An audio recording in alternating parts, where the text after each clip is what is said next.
باسم جمعية مؤسسة المهرجان الديواني كنرحبوا بجميع الحاضرين منهم الصحفيين والصحفيات، سواء كان الصحافة المكتوبة أو الصحافة المقروءة أو الصحافة الإلكترونية. من طبيعة الحال الشكر موصول كذلك للممثلين عن الفرق المشاركة في هذه الدورة. كي تعرفوا أنه المهرجان الوطني الديواني كان التأسيس ديالو في سنة 2011، ومن 2011 إلى هذه السنة وصلنا بفضل الله سبحانه وتعالى أنه نوصلوا الدورة الثانية عشرة لهذا المهرجان. الدورة الأولى كان تكريم ديال المرحوم حسن المفتاح العازف السابق لمجموعة جلجلانة. الدورة الثانية كانت تكريم المرحوم محمد شهرمان. الدورة الثالثة كانت تكريم القيدوم الرواد اللي هو زي عمر السيد اللي تنتمناو ليه طول العمر ان شاء الله والشفاء. الدورة الرابعة كان تكريم محمد البختي، وحنا سعداء. انا شخصيا سعيد جدا لانه تم التكريم ديال هاد الناس في حياتهم، لانه دائما انا وقت ما تحت لي الفرصه كنقول ضروري يتكرم بنادم في حياته، لانه المكرم تيكون قاعد تيشوف الناس تيفرحوا به. لا يعقل انه ندير نشاط وندير التكريم ديال المتوفى. المتوفى ما محتاج مازال التكريم، المتوفى محتاج للدعوات ديالنا والصدقه. اذا حنا تيحصل لنا الشرف انه الناس اللي تم التكريم ديالهم في هذا المهرجان كلهم كانوا احياء. اذا نكمل بالنسبه للتكريمات. كان الدوره الخامسه كان التكريم ديال المرحوم الاصبهاني مولي الطاهر. السادسه كان التكريم ديال السي محمد حمدي. فين وصلت؟ السابعه كان التكريم ديال الفنان القسفيجي. الدوره الثامنه كانت ديال المرحومه سكينه، كان التكريم ديالها في حياتها. هذا شرف لنا كبير، ودائما انا تنتأسف لانه ثقافه التكريم ما كانش في القديم.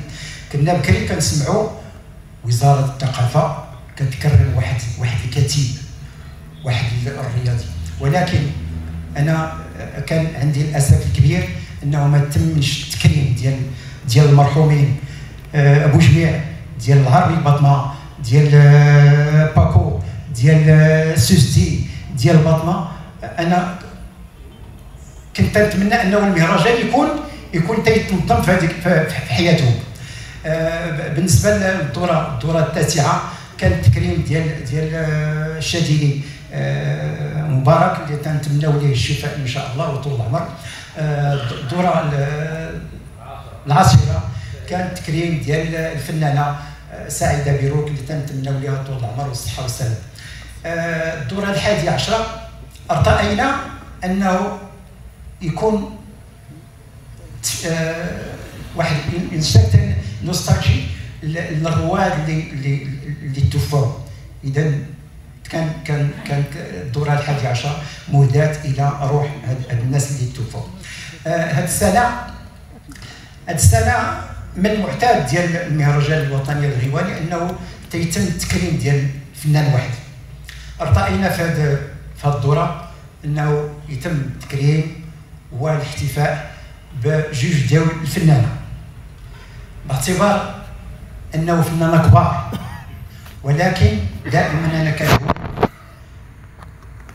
الفنان بدون اخلاق ماشي فنان.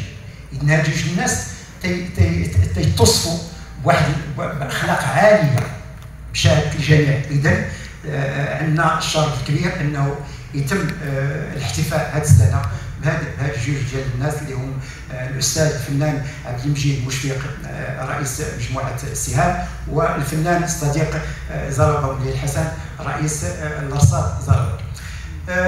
كان من المعتاد انه تنظم المهرجان في شهر يوليوز، ولكن لطلب من المهاجرين المغاربه تيتحرموا انه يحضروا، تيتبعوا غير بوسائل التواصل المهرجان، تيفضلوا انه يحضروا المهرجان، وطلبوا منا انه يتم تنظيم المهرجان في الدوره الثانيه عشر في شهر غشت.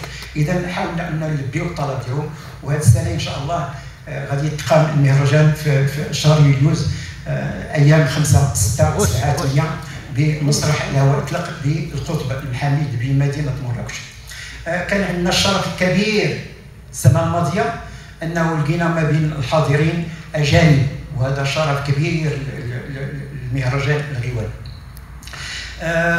من طبيعه الحال احنا في المؤسسه دائما كان عندنا السعي، تقريبا شي 3 ديال الدورات كان السعي عندنا انه يولي المهرجان الغيواني مغارب، وبدينا صادفنا في مجموعه من الجزائر. كان عندنا